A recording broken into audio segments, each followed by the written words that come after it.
Hello friends, स्वागत है आपका हमारे इस चैनल में। तो बात करेंगे हिमाचल की बड़ी खबरों पे, तो बने रहे वीडियो के अंत तक। तो चलिए वीडियो स्टार्ट करते हैं। तो प्रदेश में 61 नए मरीज, जाने किस जिले में कितने मामले मिले हैं। तो हिमाचल में कोरोना संक्रमितों की संख्या लगातार बढ़ती ही जा रही है। शुक्रवार को 61 नए मामले आए हैं। चंबा में 12, सिरमौर में 4 हैं, कुल्लू 10 है, हमीरपुर में और बिलासपुर में 5-5 हैं, कांगड़ा में 8 हैं, मंडी में 3 है, लाहौल स्पीति में 2 हैं, सोलन में 8 है, शिमला में 1 है, ऊना में 2 हैं और किन्नौर में 1 नया पॉजिटिव मामला आया है। तो सुबह चंबा जिले में 9 मंगला के हैं जो दड़ोग में पहले से ही पॉजिटिव पाए गए लोगों के संपर्क में आने से संक्रमित हुए हैं। झारखंड से लौटे चेरी के महिला व पुरुष की रिपोर्ट भी पॉजिटिव आई है। वहीं डलहौजी में 1 महिला पॉजिटिव निकली है।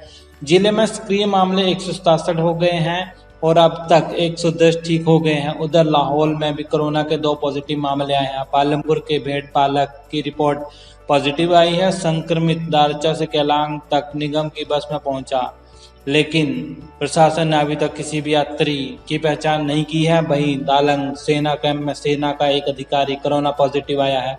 संक्रमित अधिकारी 1 सप्ताह पहले पठानकोट से आया था। लाहौल स्पीति में कोरोना संक्रमितों की संख्या अब 6 हो गई है। कुल्लू के नगर में 6 कृषि कामगार पॉजिटिव पाए गए हैं। इसके अलावा मुंबई और अरुणाचल से लौटे सेना के 2 जवान, पीजीआई चंडीगढ़ से लौटे 1 व्यक्ति और छत्तीसगढ़ से लौटा सेना का 1 जवान भी पॉजिटिव पाया गया। तो फ्रेंड, अभी तक आपने हमारे इस चैनल को सब्सक्राइब नहीं किया है तो सब्सक्राइब कर लीजिए ताकि हिमाचल की हर लेटेस्ट न्यूज आप तक मिलती रहे। तो चलिए अगली खबर पे चलते हैं। तो सरकारी संस्थान क्वारंटीन केंद्र में निःशुल्क रहना खाना अब से बंद हो गया है।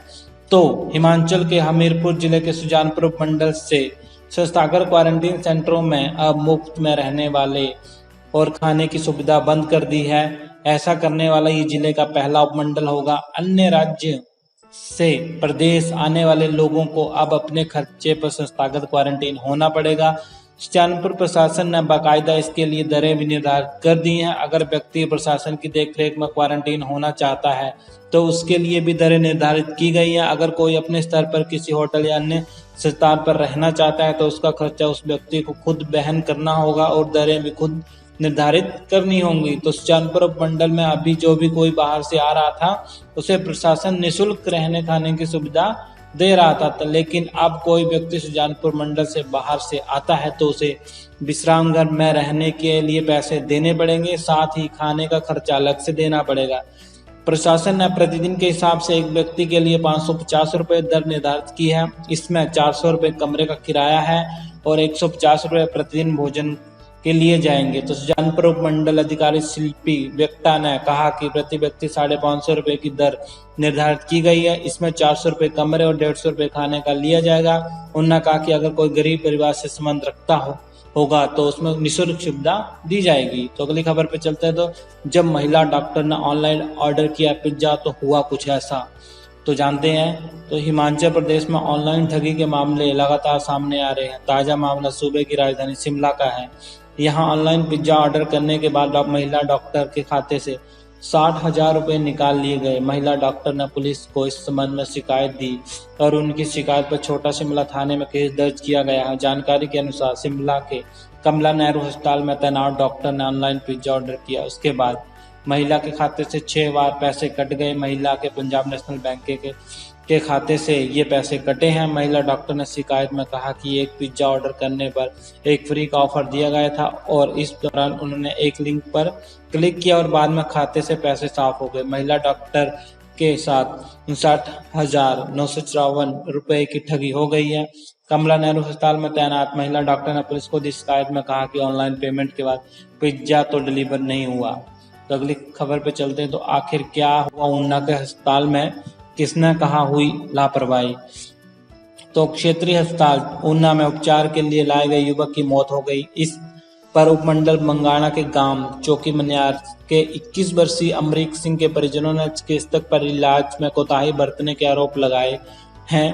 परिजनों की माने तो उनके बेटे को सांस लेने में दिक्कत थी, लेकिन डॉक्टर की लापरवाही के चलते उनके बेटे ने दम तोड़ दिया। परिजनों की सूचना के बाद पुलिस टीम क्षेत्रीय अस्पताल पहुंच गई। वहीं सीएमओ ऊना डॉक्टर रमन शर्मा ने मामले की जांच कर उचित कार्रवाई का आश्वासन किया है। परिजनों का आरोप है कि चिकित्सकों ने अमरीक को ड्रिप लगाई और इंजेक्शन लगाया, जिसके बाद उनका बेटा आंखें ही नहीं खोल पाया। तो अगली खबर में बात करते हैं तो कोरोना संक्रमितों का होम आइसोलेट करने की व्यवस्था अब शुरू हो गई है। तो चंबा में कोरोना संक्रमित व्यक्तियों की संख्या में लगातार इजाफा हो रहा है, जिसके मद्देनजर अब कोरोना संक्रमित पाए गए व्यक्तियों को होम आइसोलेट करने की व्यवस्था भी आरंभ की गई है। अब तक 7 कोरोना संक्रमितों को घर पर आइसोलेट किया गया है, जिन पर स्वास्थ्य विभाग की पूरी निगरानी है। स्वास्थ्य विभाग द्वारा इन्हें विशेष डाइट चार्ट प्रदान किया गया है। स्वास्थ्य कर्मी लगातार सभी के संपर्क में है। ये बात उपायुक्त चंबा विवेक भाटिया ने आज बचत भवन चंबा में कहा कि जिले में कोरोना संक्रमितों की पहचान करना चिंता का विषय नहीं है, अपितु स्वास्थ्य विभाग के कठिन परिश्रम का नतीजा है। तो यदि मोहल्ला दौड़ोग में सबसे पहले कोरोना पॉजिटिव पाए गए वरिष्ठ नागरिक की रैंडम सैंपलिंग ना हुई होती तो आज ये संक्रमण काफी अधिक फैल चुका होता और परिस्थितियां कुछ और ही होती। तो उन्होंने ये भी कहा कि कोरोना पॉजिटिव पाए गए व्यक्ति की को हीन भावना से ना देखें। तो अगली खबर है, अपनी कमी छुपाने के लिए झूठ का सहारा ले रहा है विपक्ष। तो कोरोना महामारी को लेकर विपक्षी दल भाजपा सरकार पर बिना वजह के प्रश्न चिन्ह लगा रहा है। हकीकत यह है कि अपनी कमियां छुपाने के लिए विपक्ष झूठे आरोप लगा रहा है। भाजपा सरकार की कार्य प्रणाली पर सवाल उठाने वाले कांग्रेस नेता पहले गिरबान में झांके। ये बात वन एवं खेल स्वास्थ्य मंत्री राकेश पठानिया ने शुक्रवार को धर्मशाला में पत्रकारों से बातचीत में कही। उन्होंने कहा कि नेता प्रतिपक्ष मुकेश अग्निहोत्री कोरोना संकट पर ओछी राजनीति कर रहे हैं। ये संयम प्रदेश देश ही बल्कि विश्व के लिए कठिन है।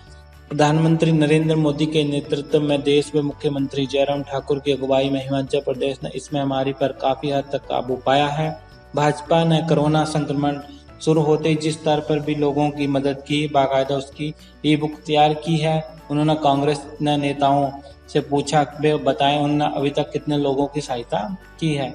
तो अगली खबर है, हिमाचल में सबसे पहले लागू करेंगे नई शिक्षा नीति। तो मुख्यमंत्री जयराम ठाकुर ने कहा कि नई शिक्षा नीति को हिमाचल में सबसे पहले लागू किया जाएगा। नई शिक्षा नीति बच्चों का भविष्य बदलने वाली नीति है।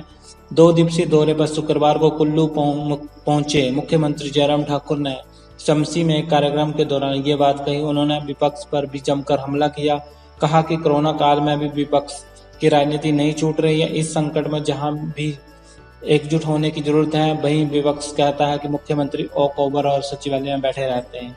तो कोरोना के समय में कुछ नहीं कर रहे, अगर वे बाहर निकले तो कहते हैं कि मुख्यमंत्री कोरोना फैला रहे हैं। सीएम ने कहा कि ये समय साथ चलने कहा कि कोरोना से बचाव के लिए सावधानी बेहद जरूरी है। 2 गज की दूरी बहुत ही जरूरी है और मास्क भी पहनना आवश्यक है। 2 साल में प्रदेश में अच्छा काम चल रहा था, मगर कोरोना से अर्थव्यवस्था बुरी तरह प्रभावित हुई। बावजूद इसके हिमाचल में विकास की गति दी जा रही है। प्रदेश और देश में अभी कोरोना का खतरा खत्म नहीं हुआ है। इन दिनों संक्रमण के मामले तेजी से बढ़ रहे हैं। जिला कुल्लू में सेब सीजन शुरू हो गया है। बाहर से आ रहे कामगार संक्रमित पाए जा रहे हैं। प्रशासन उन्हें एहतियाती संस्थागत क्वारंटाइन कर रहा है। सरकार ने बाहरी राज्यों से 2.5 लाख लोगों को घर पहुंचाया है। गोवा से 4,000 लोग लाए गए हैं। कहा कि कोरोना को लेकर प्रदेश सरकार ने जो भी कदम उठाए हैं उनकी सराहना प्रधानमंत्री भी कर चुके हैं। कहा कि पर्यटक अभी घाटी में नहीं आना चाहते। प्रदेश में पर्यटन की संभावनाएं देखते हुए सरकार ने अनुमति दी है, लेकिन हॉटलियर अभी इसके पक्ष में नहीं है। पड़ोसी राज्यों के मुकाबले प्रदेश में कम केस हैं, इसके लिए किसी को भी दोषी नहीं ठहराना चाहिए। तो अगली खबर है, हिमाचल हाईकोर्ट ने 2613 एसएमसी की नियुक्तियों को की रद्द। तो हाईकोर्ट ने 2613 एसएमएस शिक्षकों की नियुक्तियां रद्द कर दी हैं। भर्ती के खिलाफ दायर याचिका को स्वीकार करते हुए न्यायाधीश सुरेश्वर ठाकुर व न्यायाधीश सीवी वारोवालिया की खंडपीठ ने शुक्रवार को इस मामले पर फैसला सुनाया। कोर्ट ने सरकार को आगामी 6 माह के भीतर इनकी जगह नई भर्ती करने के निर्देश दिए। मामले के अनुसार प्रार्थी कुलदीप कुमार ने सरकार की ओर से स्टॉप गैप अरेंजमेंट के नाम पर की गई एसएमएस भर्तियों को हाईकोर्ट में ये कहते हुए चुनौती दी थी कि ये नियुक्तियां गैर कानूनी है। ये सुप्रीम कोर्ट के आदेशों की सरासर अवहेलना है। प्रार्थियों की ये भी दलील थी कि इन शिक्षकों की भर्ती एवं पदोन्नति नियमों के विपरीत है। इसमें सभी के समान अवसर जैसे मौलिक अधिकारों का उल्लंघन हो रहा है। दूसरी तरफ एसएमसी अध्यापकों का कहना था कि वे वर्ष 2012 से हिमाचल के अति दुर्गम क्षेत्रों में बिना किसी रुकावट के सेवाएं दे रहे हैं और उनका चयन प्रदेश सरकार ने नियमों के तहत किया है। कोर्ट ने सरकार को आदेश दिए कि वे 6 माह के भीतर नियमों के तहत अध्यापकों की नियुक्तियां करें। हाईकोर्ट ने स्कूली बच्चों की ऑनलाइन पढ़ाई बाधित न हो, इसका भी विशेष ध्यान रखने को कहा है। तो वीडियो को लाइक और शेयर कर दीजिए और अपने सजेशन हमें कमेंट बॉक्स में बता सकते हैं और चैनल को सब्सक्राइब करना तो बिल्कुल भी ना भूलिएगा।